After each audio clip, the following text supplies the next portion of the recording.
اللہ من الشیطان اللعین الرجیم بسم اللہ الرحمن الرحیم الحمد للہ والصلاۃ علی اہلہا۔ حاضرین و سامعین، ماہ رمضان المبارک میں آج 14واں دن تمام ہونے کو آیا ہے۔ مختصر دعاؤں کی وضاحت لے کر کیئر اسلام کی طرف سے آپ تمام حضرات کی خدمت میں حاضر ہوں۔ آج کے دن خداوند عالم سے جو ہم دعا طلب کرتے ہیں وہ کچھ اس طرح سے ہے: اللہم لا تؤاخذنی فیہ بالعثرات وعقلنی فیہ من الخطایا والحفوات ولا تجعلنی فیہ غرضا للبلایا والآفات بعزتک یا عز المسلمین۔ بار الہ اس مہینے میں میری لغزشوں کی گرفت نہ کر، اور اس مہینے میں مجھ کو خطاؤں اور غلطیوں سے معاف فرما، اور اس مہینے میں مجھ کو بلاؤں اور آفتوں کا نشانہ نہ قرار دے، اے مسلمانوں کی عزت اپنی عزت کے طفیل میں۔ غور فرمائیں تو آج کے دن ہم خداوند عالم سے اپنی لغزشوں، خطاؤں اور غلطیوں کی معافی طلب کرنے کے ساتھ ساتھ بلاؤں سے نجات کی بھی آرزو رکھتے ہیں۔ بلا کے متعلق ہم قرآن اور روایات میں جب پڑھتے ہیں اور دیکھتے ہیں تو ماضی کی داستانوں سے ہمیں یہ معلوم ہوتا ہے کہ یہ بلا کبھی سزا کے طور پر نازل ہوتی ہے اور کبھی امتحان کے طور پر۔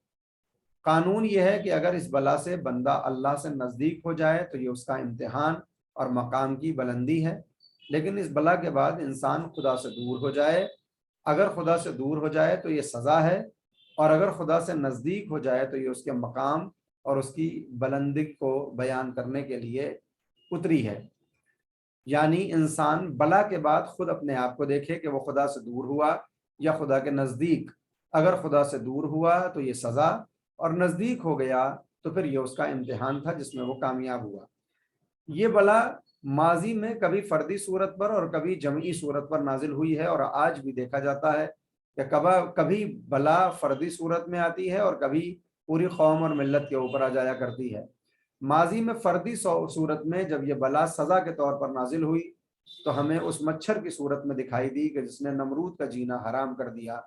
یہ اللہ کی طرف سے بلا تھی، مگر سزا کے طور پر ایک خاص شخص کے لیے نازل ہوئی کہ جس نے نمرود کو اس کی وقعت کا اندازہ لگوا دیا اور اس کی حقیقت کی طرف اشارہ کیا کہ تو اپنے آپ کو خدا سمجھتا ہے، جبکہ ایک چھوٹی سی مخلوق کو بھی اپنے آپ سے جدا نہیں کر سکتا۔ کبھی یہ بلا سزا کے طور پر پوری قوم کے اوپر نازل ہوتی ہے، جیسے طوفان نوح سزا کے طور پر آیا اور حضرت نوح کی تمام امت کو اپنا نشانہ بنا لیا۔ لیکن کبھی کبھی یہ بلا امتحان اور درجے کی بلندی کے لیے آیا کرتی ہے، فردی صورت میں، اور کبھی جمعی یعنی اجتماعی صورت میں۔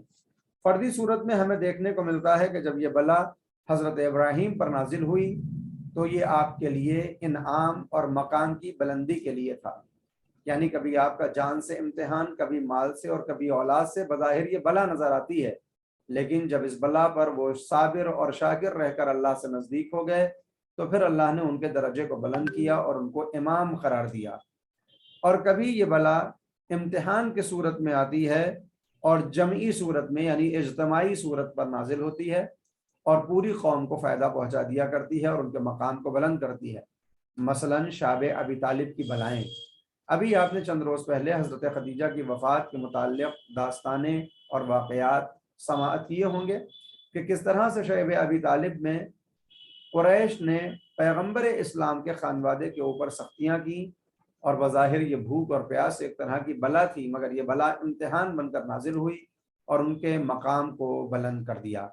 لہٰذا جب بلا ہم پر نازل ہو تو ہمیشہ خدا سے دعا کریں کہ ہمیں اس راہ راست سے ہٹنے کی جو کوششیں اور کاوشیں ابلیس کی طرف سے ہوتی ہیں اس میں وہ ناکام ہو جائے اور کسی بھی بلا سے ہم اللہ سے دور نہ ہونے پائیں۔ یہ آج کی دعا کا خلاصہ تھا۔ آج 14 ماہ رمضان جو منسوب ہے شہادت مختار ثقفی علیہ الرحمہ سے۔ حضرت مختار ثقفی کی ذات اس طرح کی گزری ہے کہ بعض افراد ان کے متعلق سوء ظن کا شکار ہوئے اور کچھ غلط باتیں بھی ان سے جوڑ دی جاتی ہیں، لیکن آج کے دور میں تقریباً 99 سے زیادہ فیصد ہمارے علماء اور مراجع کرام حضرت مختار کو ممدوح جانتے ہیں اور ان کی تعریف کرتے ہیں۔ 99.99% کی بات کی جائے تو بھی یہ حقیقت ہوگی، کہیں کوئی ایک دو ایسے افراد نظر آ جاتے ہیں کہ جن کو شاید اپنی قابلیت پہ زیادہ بھروسہ ہوتا ہے، اور ماضی کے علماء کی کاوشیں اور ان کی تحقیقیں انہیں ہیچ نظر آتی ہیں، اور وہ اس کے ذوم میں حضرت مختار کی ذات کو داغدار کرنے کی کوشش کرتے ہیں۔ آج میں حضرت مختار بن ابی عبید ثقفی کی اس زندگی کو مختصر صورت میں آپ کے سامنے پیش کرنا چاہتا ہوں۔ مختار بن ابی عبید ثقفی جو سن 1 ہجری میں متولد ہوئے اور سن 67 ہجری میں یعنی 67 میں شہید ہو گئے۔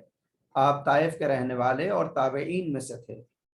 تابعین ان کو کہا جاتا ہے جنہوں نے صحابہ کا زمانہ دیکھا ہو۔ جنہوں نے پیغمبر کا زمانہ دیکھا اس کو صحابی کہتے ہیں، اور جس نے صحابی کا زمانہ دیکھا ہو اس کو تابعی کہا جاتا ہے۔ آپ کا تعلق انہی تابعین میں سے تھا۔ آپ نے امام حسین علیہ السلام کے انتقام کے لیے قیام کیا۔ واقعہ کربلا کے وقت مختار نے کوفے میں امام حسین کے سفیر مسلم بن عقیل کا ساتھ دیا، لیکن مسلم ابن عقیل کی شہادت کے وقت وہ عبید اللہ ابن زیاد کے زندان میں تھے، اسی بنا پر واقعہ عاشورہ میں شریک نہ ہو سکے۔ مختار نے سن 66 میں حکومت وقت کے خلاف اپنے قیام کے ذریعے واقعہ عاشورہ اور امام حسین کے قتل میں ملوث بہت سارے مجرموں کو قتل کیا۔ حضرت مختار نے قیام کی کامیابی کے بعد کوفے پر اپنی حکومت قائم کی، اور 18 ماہ حکومت کے بعد مصعب بن زبیر کے ہاتھوں شہید ہوئے۔ ان کی قبر مسجد کوفہ میں مسلم ابن عقیل کی قبر کے ساتھ حضرت مسلم ابن عقیل علیہ الصلاۃ والسلام کی قبر کے ساتھ واقع ہے۔ مختار کی شخصیت، قیام اور ان کے کردار کے بارے میں مختلف نظریات پائے جاتے ہیں، اور اس بارے میں مختلف کتابیں بھی لکھی جا چکی ہیں۔ بعض اس بات کے معتقد ہیں کہ انہوں نے امام حسین کے خون کا انتقام لینے کے لیے قیام کیا تھا، اور ان کے قیام کو امام زین العابدین علیہ السلام کی تائید بھی حاصل تھی، لیکن بعض انہیں ایک قدرت طلب شخص کے طور پر پیش کرتے ہیں جنہوں نے اقتدار کے لیے قیام کیا تھا۔ ان کے بارے میں تیسرا نظریہ یہ تھا، اگرچہ مختار شیعہ تھے لیکن ان کا کردار مورد تائید نہیں ہے، اس کے باوجود وہ اہل دوزخ سے بھی نہیں ہیں۔ یہ تیسرا نظریہ ہے۔ ان کے بارے میں مختلف آراء ان احادیث کی وجہ سے وجود میں آئی ہیں جن میں سے بعض میں ان کی تعریف و تمجید جبکہ بعض میں ان کی مذمت کی گئی ہے۔ علم رجال کے بعض شیعہ علماء جیسے عبداللہ مامقانی اور آیت اللہ خوئی ان کے بارے میں تعریف و تمجید والی احادیث کو ترجیح دیتے ہیں۔ ہمارے لیے آیت اللہ خوئی کا قول بالکل پوری طرح سے صادق ہے، سچا ہے اور قابل قبول ہے۔ جب آیت اللہ خوئی آپ کی تعریف والی روایات کو ترجیح دیتے ہیں تو اب ہمیں حضرت مختار کی ذات میں شک کرنے کا کوئی حق نہیں بنتا۔ بات اگر نسب اور لقب کی جائے تو مختار ابن ابو عبید بن مسعود ثقفی قبیلہ ثقیف سے تھے۔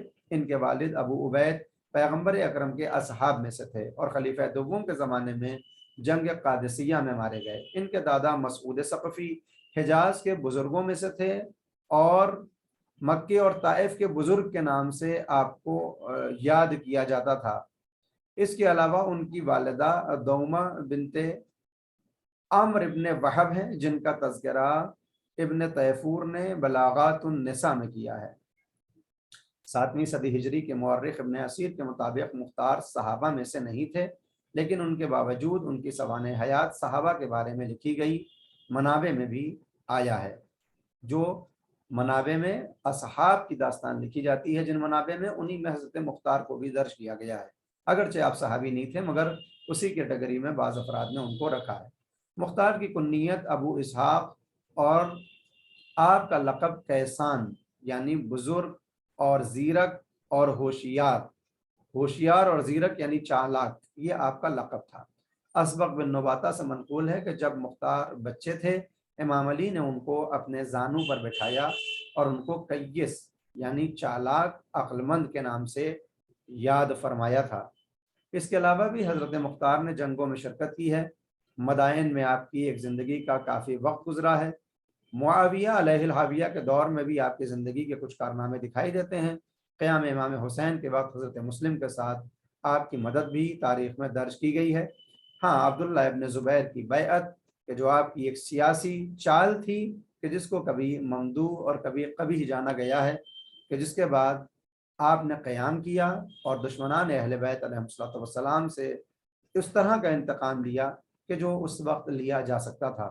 البتہ انتقام خون حسین ابھی پورا نہیں ہوا ہے، ہمیں دعا کرنا چاہیے کہ منتقم خون حسین پردہ غیبت کو اٹھا کر آئے تاکہ امام کے قاتلوں سے ان کا بدلہ لیا جا سکے۔ اپنی دعائے خیر میں ہم سب کو یاد رکھیں، اسی طرح سے ان کلپس کو اپنے دوستوں کے ساتھ شیئر کرتے رہیں تاکہ وہ بھی ان سے مستفیض ہوں اور ہم سب ثواب میں برابر کے شریک ہوں۔ وآخر دعوانا ان الحمد للہ رب العالمین۔